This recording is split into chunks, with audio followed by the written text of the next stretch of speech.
By Tori Watson, BBC News. Image copyright newsletter. Image copyright Daily Mirror. The King's Mills video controversy. Politicians seeking alternative work and calls for a second Brexit referendum all make the headlines. The Irish News reports that a Sinn Féin MP is continuing constituency work even though he has been suspended for 3 months. The paper reports that Barry McElduff is still working from his Omagh office. His suspension comes after he posted a video on the 42nd anniversary of the King's Mills massacre. In the video, which sparked widespread condemnation, Mr. McElduff was seen with a loaf of King's Mill bread on his head. Image caption. Barry McElduff is the Sinn Féin MP for West Tyrone. 10 Protestants were killed in the atrocity by the IRA. The MP for West Tyrone has since removed the tweet and apologized for any offence caused. The paper reports that while Mr. McElduff has accepted his suspension, he intends to continue his work as an MP. DUP MP Nigel Dodds told the paper that Mr. McElduff's actions were part of a wider attitude of disrespect towards the victims of terrorism. Image caption. 10 Protestant workmen were murdered in the 1976 King's Mills massacre. Wrong message. DUP MLA Edwin Poots has faced criticism after claiming he and other MLAs are considering leaving politics unless the executive is restored. According to the newsletter, politicians from other parties have called his comments unhelpful and send out the wrong message. On Thursday, Mr. Poots told the BBC, "I think it's something most wise politicians would be looking at now that the future is uncertain." Image caption. Edwin Poots told BBC News he is seriously looking at the prospect of a new career. His comments come a year after devolved government collapsed in Northern Ireland in January 2017. Ulster Unionist Robbie Butler told the newsletter Mr. Poots' comment said, like an admission of defeat. "What people need is hope that the crisis at Stormont can be overcome," he added. Image copyright Getty Images. Image caption. A series of political talks in the last year have failed to restore government at Stormont EU referendum 2.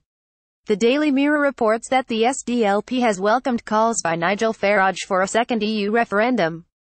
The former UKIP leader told Channel 5's The Right Stuff a fresh vote could kill off the Remain campaign for a generation.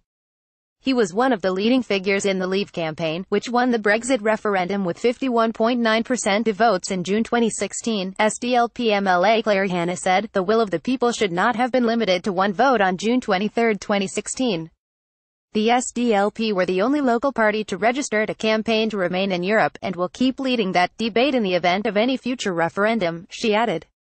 Image copyright Getty Images. Image caption. Nigel Farage made the call on Channel 5's The Right Stuff. Broken window. A former Sinn Féin member has claimed he is under siege due to his criticism of the party's activities, according to the Belfast Telegraph. John McCabe has written critical comments about the party on social media. He told the paper that he left the party after relations with Sinn Féin soured.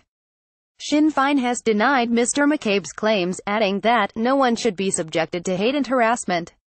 Image caption. The girl was born at the Ulster Hospital in Dundonald in 2008. Limited life expectancy. The front page of the newsletter reads, "Cerebral palsy girl gets £5 million negligence payout." The 9-year-old girl from County Down was starved of oxygen to the brain during delivery at the Ulster Hospital in Dundonald in 2008 and developed severe cerebral palsy.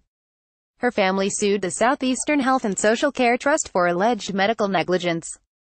Image caption. The hospital is run by the South Eastern Health and Social Care Trust. After a long legal battle, a court was told it will not contest liability.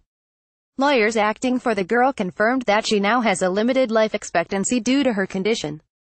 Dogs abuse. Ajayi soccer star who was the first black footballer to play at Croke Park has spoken about racist abuse he faced during his sports career, reports the Irish News. In a 2-part interview, Joey Cunningham opens up about dogs abuse he suffered during matches. Image copyright Pacemaker. Image caption. Joey Cunningham playing for Portadown in 1990. He recalls one incident where he took a throw-in and had abuse shouted at from the sidelines by a man and his young son. "Here was a kid who was abusing me and he didn't even know what was coming out of his mouth," he told the paper. "It was just insane, but it didn't make me bitter at all. It made me sad. Sad to think this man didn't know me from Adam, but he jumped on the bandwagon anyway."